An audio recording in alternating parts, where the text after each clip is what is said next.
Hey, what's going on, YouTubers and my fellow freaks and geeks? It's I, Richard Zom, back again with another episode, and this one's going to be Blu-ray movies I've picked up recently, Volume 3. And without, spending any extra time blabbing and blabbing, I'm going to get right to it. First up, it's actually one I have in my PS3 right now because I'm watching it. Abraham Lincoln Vampire Hunter. Again, all these I'm pretty much finding off BestBuy.com for $5. This was an awesome find for $5. Another movie that kind of got mixed reviews. I personally loved it. I loved the fact that they incorporated vampires with that olden time, and the fact that Abraham Lincoln's like one of these badass vampire like secret society hunter guilds dudes. And in this film, he kicks ass. That's what I love the most. I mean, this bad boy with an axe. Whoo! Our president got down kicking some vampire butt. I mean, really cool graphics. I thought the movie was fun. It was silly for what it was, but it all complemented itself really well. And again, I mean, just to see the acting and how eerily close he really did look to Abraham Lincoln, and the fact, I mean, come on, dude, it was our president yielding an axe, doing all kinds of amazing kung fu, axe spinning, I'm gonna mess you up type of action. I mean, it was just epic beyond epic proportions. Totally fun movie. Awesome find for $5. You need to get a copy if you haven't.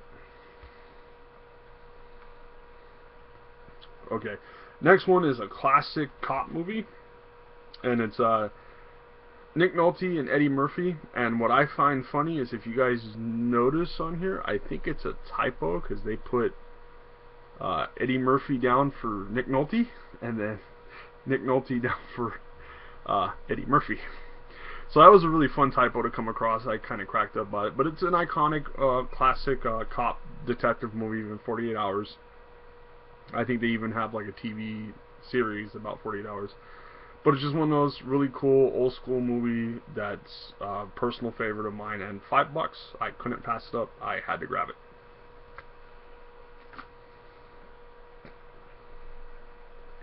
Another one I got is another movie that was pretty cool, Taken 2. Unfortunately, I don't have Taken 1 yet. I will have it in a few weeks because I found it for a really good price and ordered it.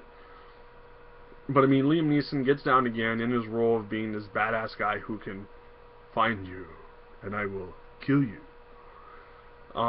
Yeah, so I mean, it pretty much picks up where the first one left off, but this time they kidnap his wife, and he goes through that whole process of messing dudes up to find his love and do his thing. And again, a really good movie for a $5 fine.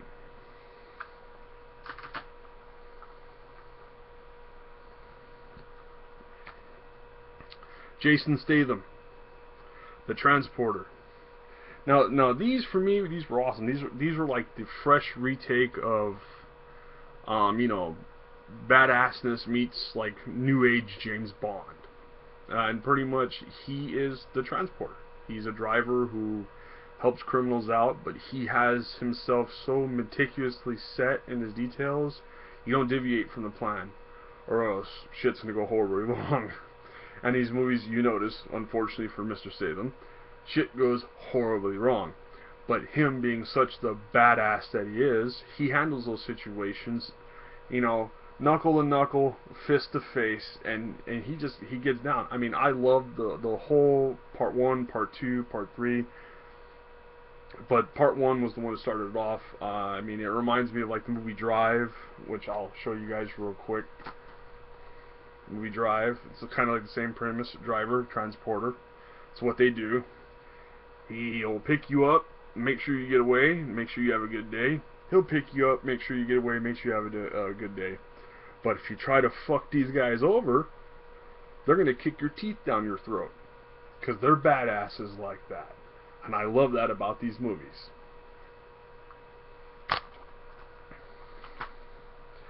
Now continue on with Transporter. Transporter 2. Again, picks up, doing his thing. He gets effed over. He goes on the warpath to make everything right. Now, what I liked about this one is there's some really awesome action sequences in here, and especially the fight scene with him and that other guy and the ladder. Oh my God, that was epic. That was like ringing bells to an homage to like wrestling hardcoreness. I mean, for me. The other thing I really liked about it, unfortunately, I can't remember her name, and I'm not really into uber skinny white girls, but the homegirl in here was hot. I mean, gorgeous, gorgeous woman. Even for being rail thin, gorgeous woman, had the short haircut. Damn it, she technically reminded me of the singer Pink.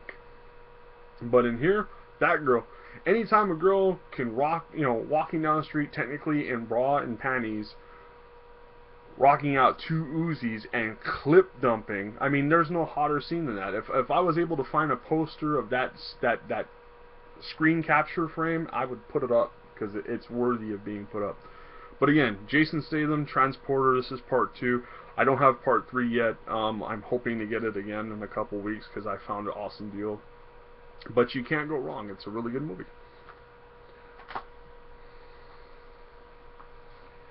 Oh, here we go. We got an anime for you. Afro Samurai.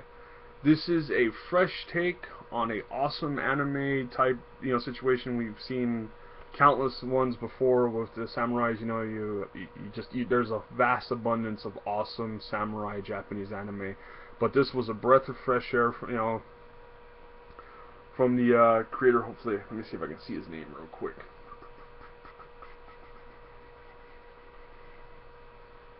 Ah, I can't find it. No. Forgive me, sir, but you're still badass. I mean, Samuel L. Jackson voiced Afro Samurai. Ron Perlman voiced Justice. They totally knocked it out of the park. From the concept to the layout to how the artist made the whole series. I mean, it was just beautiful to see something that traditional, but him putting his own flavor, his own twist to it, and making it just an incredibly remarkable old school homage to just really good anime. And then to top it off, the musical score was done by the RZA. I mean, come on, Wu-Tang Clan up in here, Wu-Tang Clan up in here. Yes, you just saw me do that. Don't freak out. I'm a Wu-Tang fan. And RZA, man, thank you for doing the soundtrack, dude. I mean, you kicked this movie. That made the movie. Between Samuel L. Jackson, Ron Perlman, and you doing the soundtrack, dude, knocked it out the park. Did the movie. Totally awesome find. Glad to have it finally in my collection. I only need, I think, the other 2 parts to it, and I will have it complete.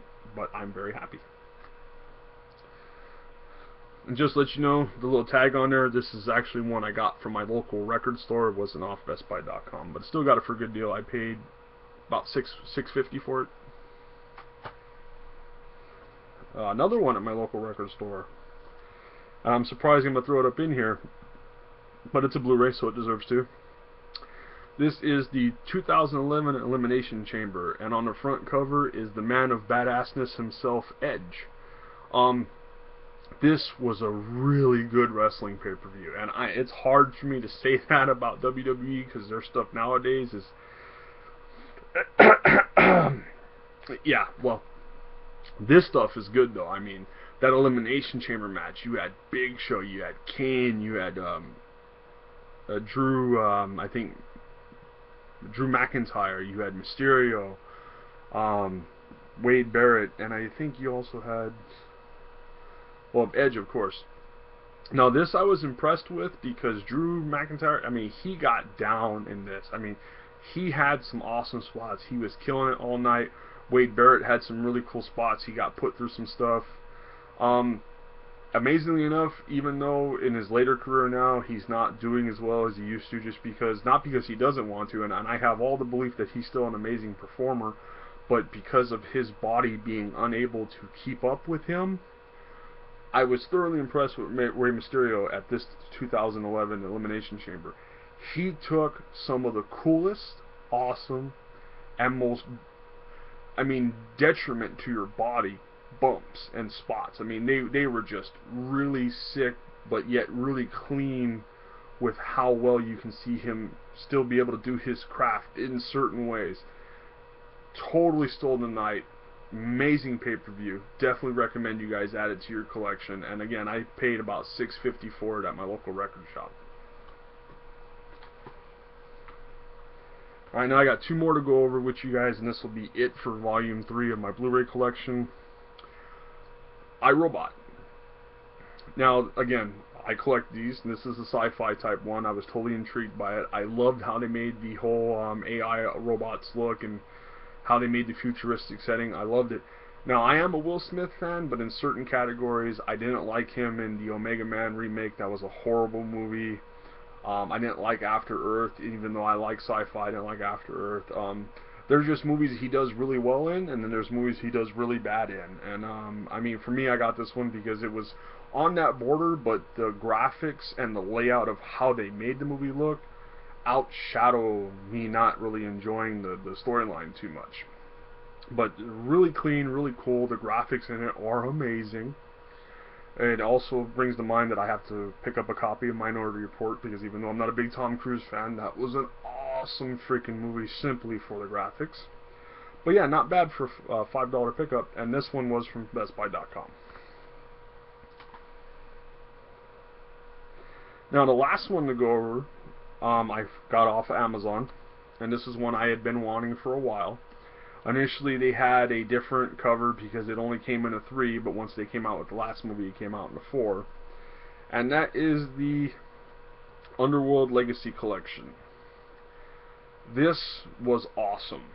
I loved part 1, I loved part 2, and man did I love part 3 when they showed you the olden days of the Lycans and everything. And in part 3, the freaking Lycans look like badass. Best I've seen them in the other movies. I mean, part 3, that was, you know, Rise of the Lycans was no joke. They got, I mean, I can't even speak on it. It's so good. Like, wow, awesome, awesome. Like, part 1, fantastic. Part 2, fantastic. You see the olden vampire elder. I mean, they made him look creepy, look really good. You saw the first appearance of the hybrid.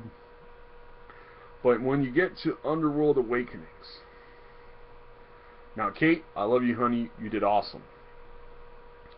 But wow. Underworld Awakening. Just like some of the Resident Evil movies, and I hate to be blasphemous to say this, that last movie was completely unnecessary. It didn't even need to be made. Because for me, in my opinion, it fucked up the whole momentum the series had going. It should have stopped at part 3. Because part 3... for me was damn near perfection, and it's hard to do that in this day and age, to have that many movies, you know, based on a certain storyline and sequel it out and have it be successful. I think one of the only other ones I can think of come to mind, aside from Back to the Future, would be like the Fast and the Furious. But when it comes to awesome stuff pertaining to golf culture, like vampires and werewolves and stuff like that, they should have stopped at part 3, because it was fantastic. Part 4 was completely unnecessary, and it was horrible. And if you guys wish to contest me to that, go ahead and leave me a comment, and your reason why. You can even leave me a video comment. I'm totally grateful, and I would be willing to hear you guys out. But yeah, they should have stopped at part 3. Really, really unfortunate they didn't. But with that, that's it for my Blu-ray collection volume 3. Don't worry, there is more coming, because I need to be able to put more videos up for you guys. But with that, I hope you enjoyed my pickups for volume 3. I have more coming, like I said. There will be other videos to come soon. I've just been busy as all heck. And with that, until next time, I'll see you guys later.